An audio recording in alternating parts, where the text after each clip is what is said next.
السلام علیکم ورحمۃ اللہ وبرکاتہ۔ آپ نے اس سے پہلے کلام کے بارے میں گفتگو سنی ہوگی، لیکن کلام کی ترکیب کو ہم نے چھوڑ دیا تھا۔ تو آج ہم کلام کا ترجمہ اور اس کی ترکیب کو دیکھیں گے۔ چلیے پہلے ہم عبارت پڑھتے ہیں، پھر اس کا ترجمہ، پھر اس کی ترکیب کرتے ہیں۔ الکلام ما تضمن کلمتین بالاسناد ولا يتأتى ذلك الا في اسمین او فعل و اسم۔ الکلام ما تضمن، کلام وہ ہے جو تضمن شامل ہو کلمتین دو کلموں کو، بالاسناد اسناد کے ساتھ، ولا يتأتى ذلك اور وہ حاصل نہیں ہوگا، الا فی اسمین مگر دو اسموں میں، او فی فعل و اسم یا ایک فعل اور ایک اسم میں۔ اس میں فی نہیں ہے لیکن اسی پر عطف ہے، اس لیے ہم نے فی کہہ دیا۔ تو یہ ہو گیا اس کا ترجمہ۔ پھر ہم پہلے اس کی ترکیب کرتے ہیں، پھر تھوڑا سا اس کا خلاصہ کریں گے۔ الکلام مبتدا، ما اسم موصول یا اسم موصوف۔ اس کو اگر موصول بنائیں گے تو اس کے بعد جو جملہ ہے اس کو صلہ کہیں گے، اور اگر اس کو موصوف کہیں گے تو اس کے بعد والے جملے کو اس کی صفت کہیں گے۔ ما موصولہ، تضمن فعل ماضی معروف، صیغہ واحد مذکر غائب، اس میں ہوا ضمیر پوشیدہ اس کا فاعل، کلمتین مفعول بہ، با حرف جار، الاسنادی مجرور، جار اپنے مجرور سے مل کر ظرف لغو، تضمن فعل اپنے فاعل اور مفعول بہ اور ظرف لغو سے مل کر جملہ فعلیہ خبریہ ہو کر صلہ ما موصول کا، ما موصول اپنے صلہ سے مل کر پھر یہ بنے گا خبر، ما موصول اپنے صلہ سے مل کر خبر۔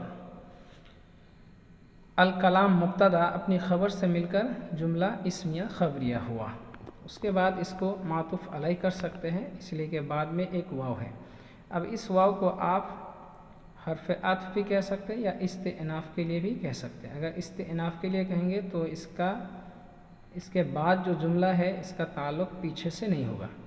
واو اگر حرف عطف ہے تو اس کا تعلق پیچھے سے ہوگا، یعنی پہلے والے جملہ کو الکلام ما تضمن کلمتین بالاسناد کو ہم بنائیں گے معطوف علیہ، اور اس کے بعد والے کو معطوف۔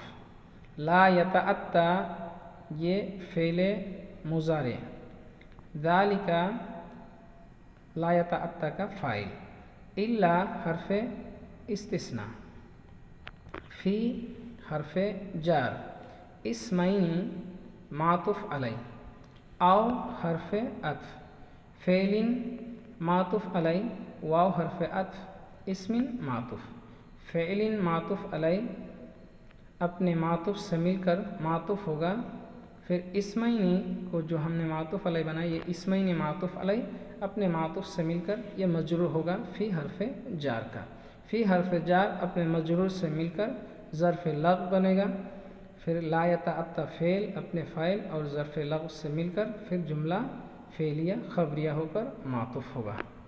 تو یہ پہلے والے جس کو ہم نے معطوف علیہ کہا تھا، یہ معطوف علیہ اپنے بعد والے جملہ معطوف سے مل کر پھر یہ جملہ معطوفہ ہوگا۔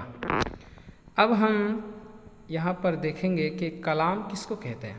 تو کلام یعنی ہم نے پہلے بھی جانا ہے کہ کلام کا مطلب یہ ہوتا ہے مرکب مفید، اور اس کو مرکب تام یا جملہ بھی کہتے ہیں۔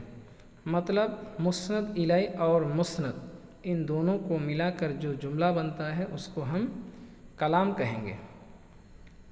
اور اس کلام کے اندر جو یہاں پر ایک بالاسناد کی قید لگایا ہے، تو اس کا مفہوم یا اس کا فائدہ یہی ہے کہ ہم جب کسی ایک کو مسند الیہ کہیں گے اور دوسرے کو مسند کہیں گے تو بیچ میں جو ایک نسبت ہوگی اسی نسبت کو اسناد کہیں گے۔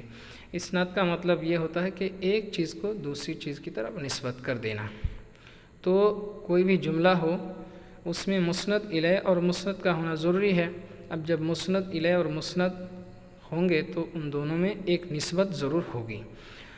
اب یہ مسند الیہ اور مسند ان دونوں کو بنانے کے لیے ہمیں ضرورت ہوگی یا تو دو اسموں کے، مثال کے طور پر زید قائم، اب یہاں پر زید یہ بھی ایک اسم ہے، قائم یہ بھی ایک اسم ہے، تو ہم نے زید کو مثال کے طور پر بنایا مبتدا اور قائم کو خبر، تو مبتدا اور خبر یعنی ایک مسند الیہ اور ایک مسند، اب ان دونوں کے درمیان جو نسبت ہے یہ نسبت بھی پائی گئی، اور مسند الیہ اور مسند یعنی دونوں پائے گئے یہ دو اسموں میں، یا تو ایک اسم اور ایک فعل کے اندر، جیسے ضربہ زید، زید نے مارا، تو اس مثال میں ضربہ یہ فعل ہے یہ بنے گا مسند اور زید یہ مسند الیہ، تو یہاں پر بھی مسند اور مسند الیہ کے لیے یا تو ایک فعل اور ایک اسم چاہیے، لیکن حرف تو آپ نے نحو میں پڑھ لیا کہ حرف نہ مسند ہوتا ہے اور نہ ہی مسند الیہ ہوتا ہے، اس لیے ہمیں یا تو کلام بنانے کے لیے دو اسم کی ضرورت ہوگی یا تو ایک فعل اور ایک اسم کی